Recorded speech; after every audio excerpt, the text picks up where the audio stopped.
Understanding objects in PowerShell. PowerShell is no simple text-based tool. It's actually an object-oriented shell, and we need to talk about what that means. We have a good number of things to cover, some of which will be new concepts, and many of which will be things to illustrate those concepts. And we'll start by talking about how objects in Windows PowerShell are really just a type of data structure, just another word for a type of data structure that you can have. I'll show you how to use PowerShell commands to explore those objects and where you can go online to find documentation on those objects. We'll also talk about one of the things that can be a little bit confusing about PowerShell objects, which is the ETS, its extensible type system and object adaptation, which means sometimes when you're looking at the documentation, you're going to see something different than you see inside PowerShell, and I'll explain why. We'll talk about the members of an object. That's its properties, methods, and events. And then to give you some concrete examples, we'll play around with some date, time, and some string objects. Focus on a little string manipulation and some date manipulation. Very useful techniques in and of themselves, and a great way to get a feel for how all this stuff really works. Windows PowerShell is written in the .NET framework, which is an object-oriented language. And Windows PowerShell is actually an object-oriented shell. Now, some folks don't get too bothered by the phrase object-oriented. Some folks immediately kind of throw up their white flag and say, look, I didn't sign up to be a software developer. Don't talk to me about this object-oriented stuff. But yeah, it's okay. PowerShell actually does a lot of things to simplify it. And the fact that we have objects to work with is one of the things that makes PowerShell not only powerful, but it makes it unique amongst command line shells in the world. So let's take this one step at a time. You've seen me run commands like get service. Now, hopefully, you and I can agree that the output of this command is a table, right? It's got columns, it's got rows. In fact, you could probably imagine a structure very similar to this one existing in something like Microsoft Excel, where you've got individual columns going down, and each row contains the columns for one particular piece of information, right? So if you can agree to that, then all we need to do is change some terminology. This entire thing is not a table, it is a collection. Each of these is not a row. Instead, each row is an object. So the entire table is a collection of objects. Each column is a property. So this collection is displaying 3 properties for, I don't know, probably 100 or so services, 100 or so objects, right? If you're good with that change in terminology, then we're going to get along just fine. So here's how you can actually see that information. Any PowerShell command that produces output to the pipeline, and review the previous nugget if you're a little confused about output to the pipeline, any PowerShell command that puts output in the pipeline, and for the most part that means if it puts stuff on the screen, it puts it in the pipeline, you can pipe that to a command called getMember. Now, this is a command you should be using so frequently that typing get-member starts to make your wrists hurt. So you're looking for the alias, which is GM, not the car company, not genetically modified. It stands for getMember. And what it produces is this complete list of information about whatever objects that command produced. It's telling me that that command, getService, produces objects of the type system.serviceProcess.serviceController. That's the unique name that describes this particular data structure. Now look, when we ran the command by itself, you noticed it produced 3 columns, right? Status, name, and display name. You know there's more information available than those 3 things, right? There's its current start mode, its logon account, its dependent services, its executable name. There's all kinds of other information. Well, when you run a command, PowerShell produces a table, a collection, containing all that information, all of those properties. But it knows it can't possibly fit them all on the screen, or it expects that it can't fit them on the screen.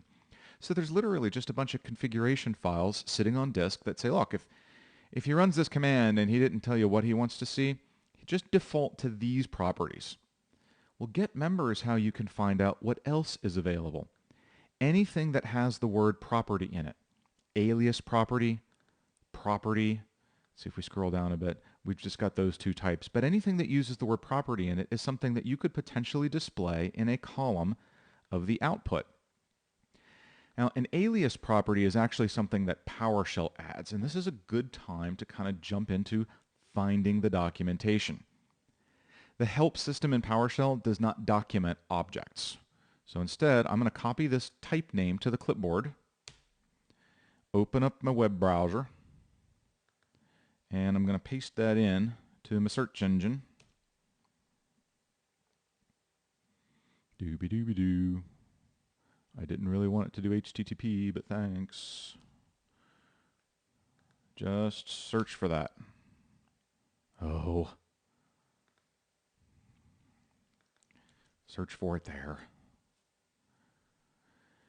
Probably the first hit you get when you eventually get it to search is going to be the right one. It'll always be to MSDN, and we're looking for a system.serviceprocess.service controller, so let's click on that.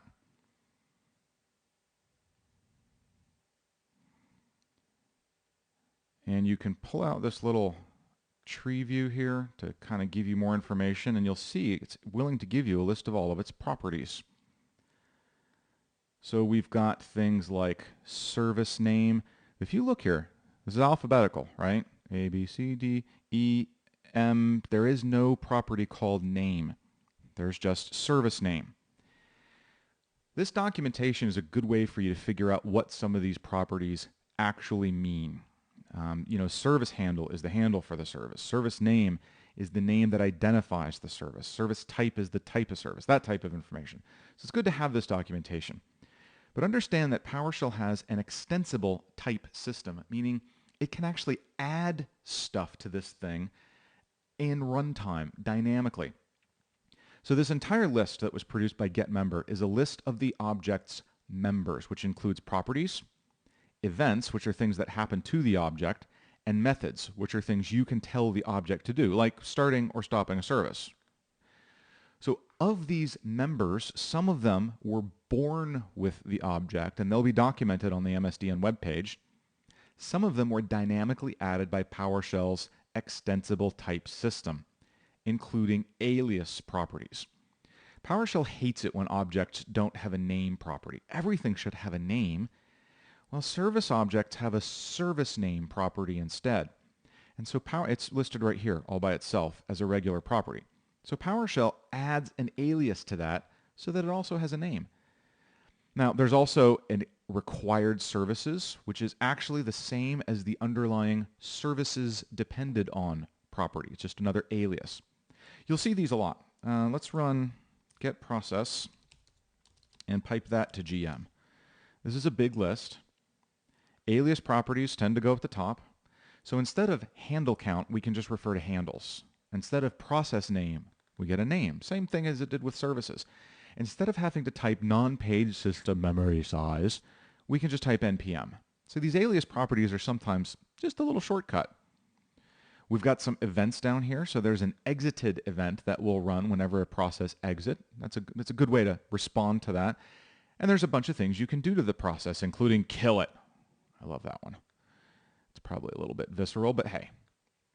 We've also got some script properties at the end, which again are things added by PowerShell.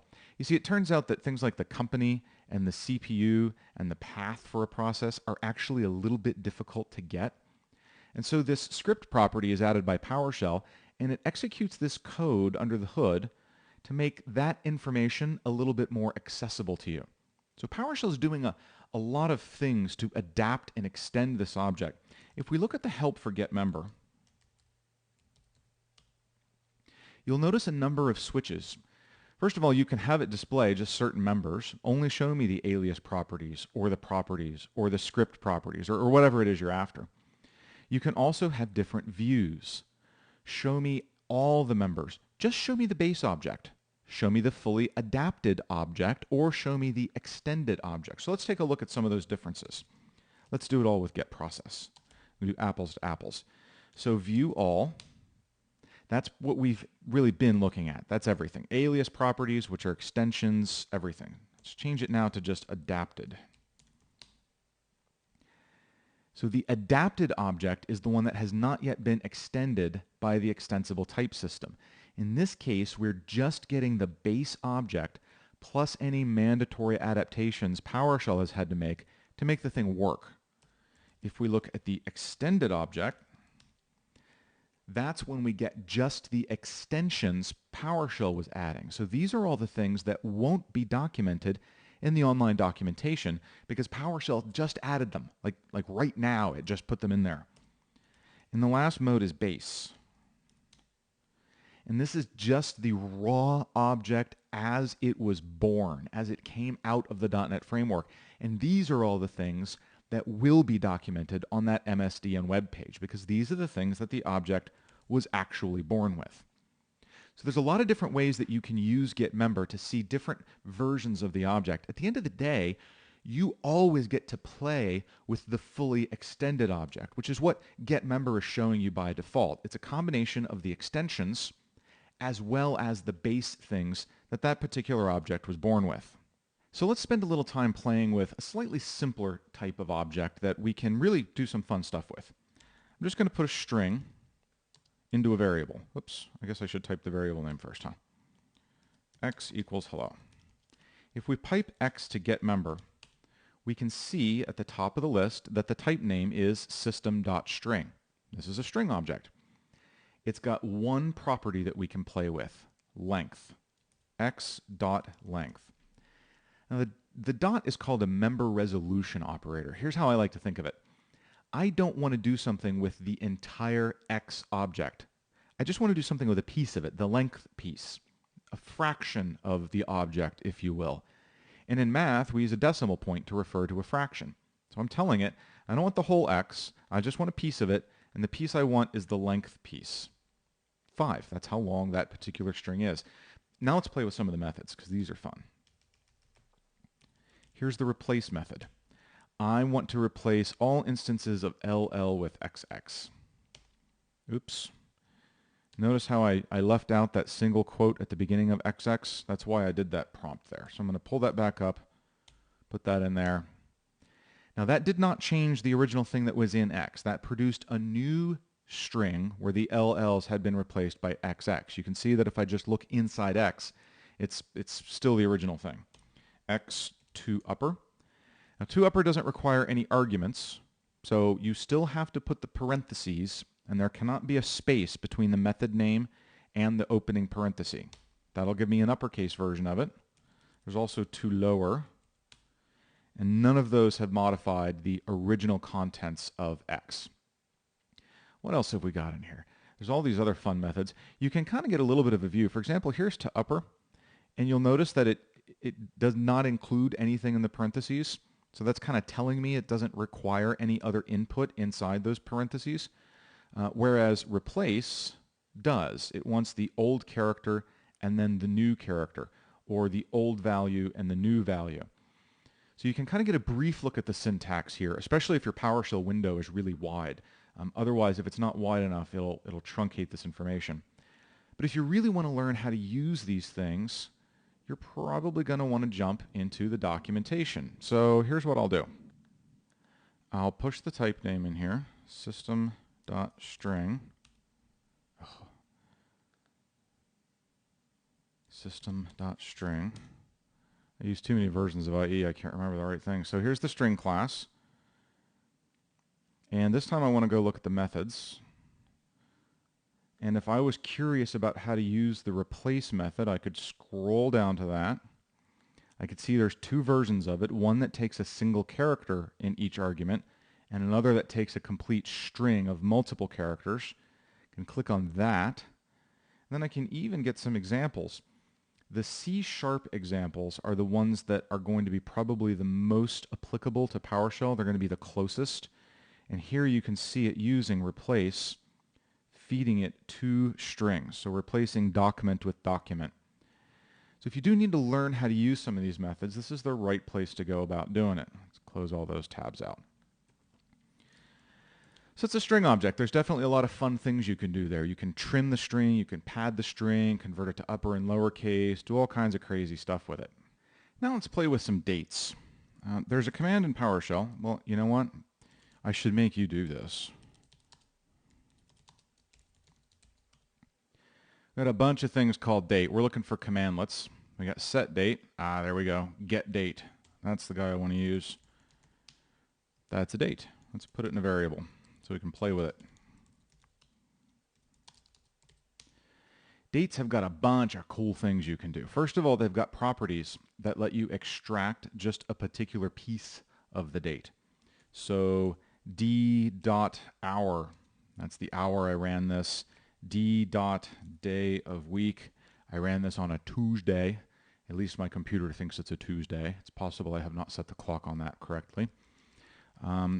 There is this many ticks on the clock at the time. And then there are some methods, these up here, and the methods usually do conversions. For example, d.toShortDateString produces a shortened version of the date. I could say toLocalTime. That will produce a local variant of it for a time that was in UTC. We've also got some that will modify, add minutes, add months, add years. I love these things. You want to find out what the date is in 90 days? Add days 90. Now here's a trick. If you go back and look at this list, you'll notice there is a subtract method.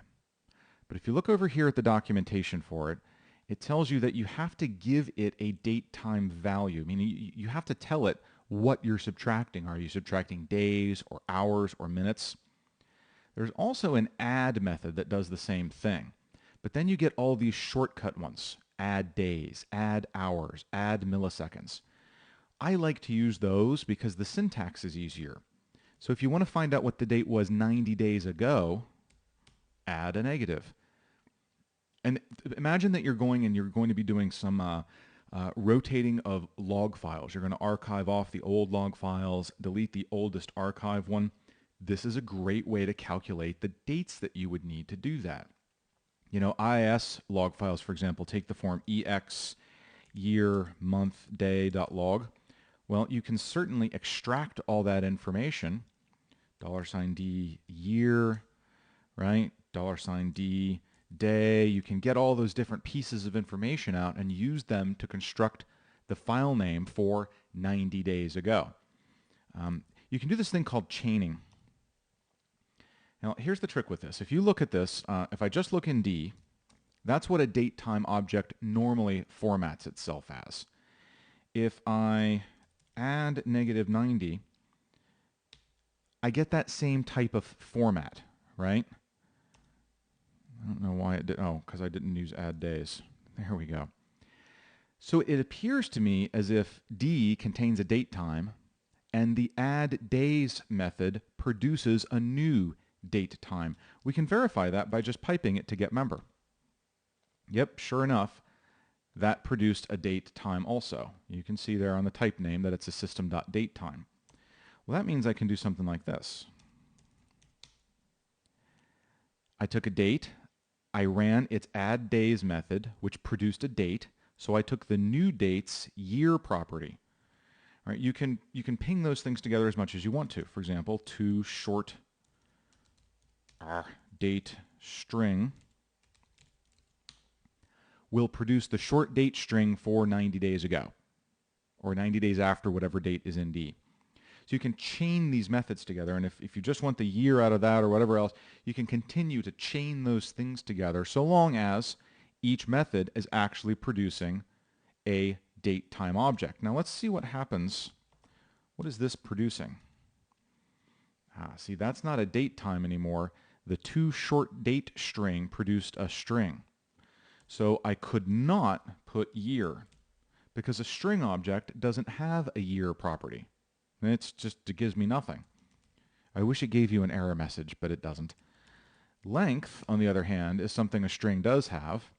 So I took my date time, I ran its add days method, I ran the toShortDate string method of that, and then I got the length property of that. So you can do all sorts of neat things by chaining these together, and you'll see folks do this, and even if you choose not to do this syntax, I think it's important that you be able to recognize it and at least have an idea of what it's doing, so that when you're stealing repurposing someone else's work, if they've taken that approach, you at least recognize it for what it is. Okay, one more short set of examples. Let's get procs and put all the current processes in it. Now you should remember that I can use an index number to refer to a, whoops, did I not? Oh, procs prox0. I can use an index number to refer to a particular item, but now that I have a particular item, I can use a dot and any of its properties. So let's do this. I'm going to run Notepad because I need something safe to kill. Let's set prox equal to get process name Notepad. Let's just verify before I break something. Okay. Prox0 is going to get me the, whoops, see, it's not a whole bunch of things. There's only one. Let's run a couple more copies in Notepad. See, I couldn't refer to just the one thing because there is only the one thing. Now, if I run this, prox contains 3 things, and I can definitely refer to the first one. It's CPU utilization, it's paged memory, and I can execute its kill method. Now you watch down here in my taskbar, you can see I've got three copies of Notepad. You can kind of see the 3 buttons there. One of them just went away. So now I've only got 2 left. If I hover down here, it should show me I've got 2 left. Now if I look at prox, it still has 3 pieces of information in it because it's a snapshot at that particular point in time. One of these no longer has CPU information because it's no longer running. So you can kind of see how having the information in a variable does not necessarily update itself. So if I try to run prox0 kill again, I get an error. I can't kill it because it's already killed. It's already been exited. I can't call the kill method anymore. So you might think to yourself, what if I've got a whole bunch of stuff? Does that mean I have to do 0 and then come over here and do 1 and then come over here and do 2? Yes and no. For what I've shown you so far, you definitely do have to do these one at a time.